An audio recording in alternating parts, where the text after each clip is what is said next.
Olá, boa noite. Hoje é quinta-feira, dia 13 de novembro de 2014. Está no ar mais uma edição do TV Notícias pela TV Universitária. Divulgada esta semana pelo CEPES, a inflação registrada no mês de outubro em Uberlândia. E quem tem as informações para a gente é a repórter Fabiane Silva.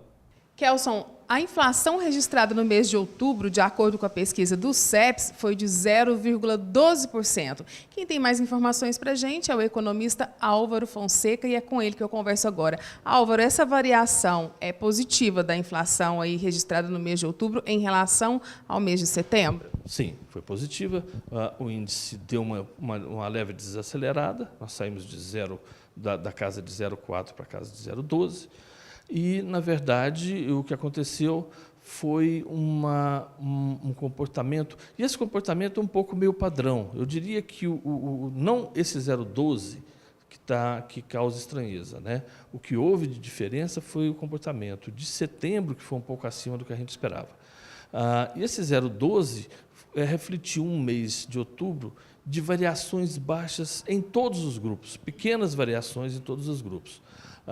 E aconteceu também uma oferta, no final do mês aconteceu uma oferta de gasolina, isso para o mês de novembro já vai estar totalmente invertido, mas houve no final do mês algumas ofertas de combustível, não de gasolina, álcool e um pouco também de óleo diesel.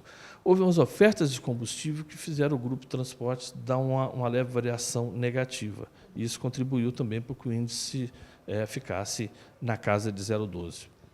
Quais são os grupos aí que influenciaram essa variação?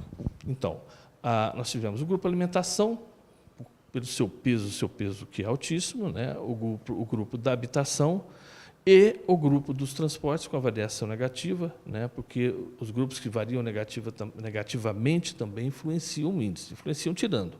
Alguns, quem que varia positivo põe ponto no índice, varia negativo tira ponto do índice. E tem uma participação também, né? Os mais importantes foram esses três. Com relação à cesta básica? Sim, a cesta básica já uma coisa diferente, que a cesta básica ela pega produtos específicos, né? Já a cesta básica subiu 0,60%, né? Influenciada principalmente por alguns produtos que vinham caindo, tomate, banana, voltaram a subir, pouco, mas voltaram. A carne teve um papel preponderante nesse 0,60%, principalmente isso, carne, tomate, banana, principalmente esses itens foram os que mais influenciaram nesse 0,60% da cesta básica. Com relação a essa variação, você acredita que é uma tendência até o fim do ano ou não? Pode haver uma alta inesperada aí? Da cesta e do índice, eu acredito que alguns produtos que voltaram a subir, o tipo tomate e banana, que estavam caindo, né, eles ainda estão com uma fração acumulada anual um pouco alta. Com a volta das águas agora, a tendência deles é cair um pouquinho. Isso, tendências, né? O leite, que teve um comportamento de alta pequeno, ele também deve ter variações baixas, e principalmente a carne, que é o principal. Isso influencia tanto a cesta básica, que são 13 produtos bem mais específicos, quanto o próprio índice, né? O próprio grupo alimentação. Então, vamos esperar novembro, né? Os combustíveis devem apresentar também uma alteração boa aí. Sim, os combustíveis vão inverter totalmente, ou seja, aquelas ofertas, normalmente aquelas ofertas sairiam e o preço já subiria um pouco, a variação já subiria um pouco, e ainda teve, em cima disso, ainda teve o reajuste das refinarias, 5% para a gasolina, 5% para o álcool, 3% para a gasolina, não foi isso? Isso vai causar um impacto nos preços nas bombas também. Logicamente, o grupo Transportes, os combustíveis não são o maior peso dos transportes, o transporte público é muito mais pesado, ele não deve ser influenciado, pelo menos no primeiro momento, mas o reajuste dos combustíveis vai certamente ter a sua influência no índice. Ok, muito obrigada pelas informações. Kelson, é com você. A pesquisa da professora e doutora Vanessa Baldon, intitulada Relação entre a dor lombar e a função dos músculos do assoalho pélvico em mulheres jovens, foi reconhecida e premiada recentemente com o prêmio de Jovem Pesquisador em um congresso realizado no Rio de Janeiro. E é sobre este assunto, esse trabalho, que a gente conversa com ela aqui no estúdio. Doutora, muito obrigado pela presença. Obrigada a você. Antes de mais nada, parabéns pela iniciativa, pela pesquisa e, claro, pelo reconhecimento através deste prêmio neste congresso. Eu gostaria de saber, então, para que as pessoas pudessem entrar mais neste assunto, o que é essa pesquisa que você fez com esse tema, né? Relação entre a dor lombar e a função dos músculos do assoalho pélvico nas mulheres jovens. Para a gente que é um pouco leigo, parece uma coisa do outro mundo, mas explica para a gente. Boa noite. Mas não é. Boa noite. Os músculos do assoalho pélvico são músculos que todos nós temos, homens e mulheres, e eles se posicionam fechando a nossa pelve. Então, eles ficam ali entre a uretra e o ânus. E esses músculos já existem evidências comprovando que eles têm relação com a continência urinária e fecal, eles sustentam os nossos órgãos e existia uma teoria de que esses músculos também participam na estabilidade lombopélvica. Então, eles poderiam ter relação com a presença de dor lombar. E nessa pesquisa, o que eu fiz foi tentar investigar em mulheres que já tinham a dor lombar, como era a função desses músculos, se esses músculos eram fortes ou fracos. E o que você descobriu nessa pesquisa sua? Então, nós concluímos que realmente existe essa relação, que mulheres que tinham uma musculatura mais fraca tinham uma maior incapacidade, maior dificuldade de realizar as atividades do dia a dia por conta da sua dor lombar. Ou seja, mulheres às vezes pensam que estão com problemas nessa região por causa, às vezes, da idade, junto à questão da menopausa. E, na verdade, o problema pode ser exatamente esse que você descobriu. E muita gente não sabe disso, né? Exatamente. Então, esse músculo ele tem essa participação na estabilidade lombopélvica, então ele precisa também receber uma atenção por parte de um fisioterapeuta. Pois é, e nessa hora, o que fazer? Principalmente nessa área de fisioterapia.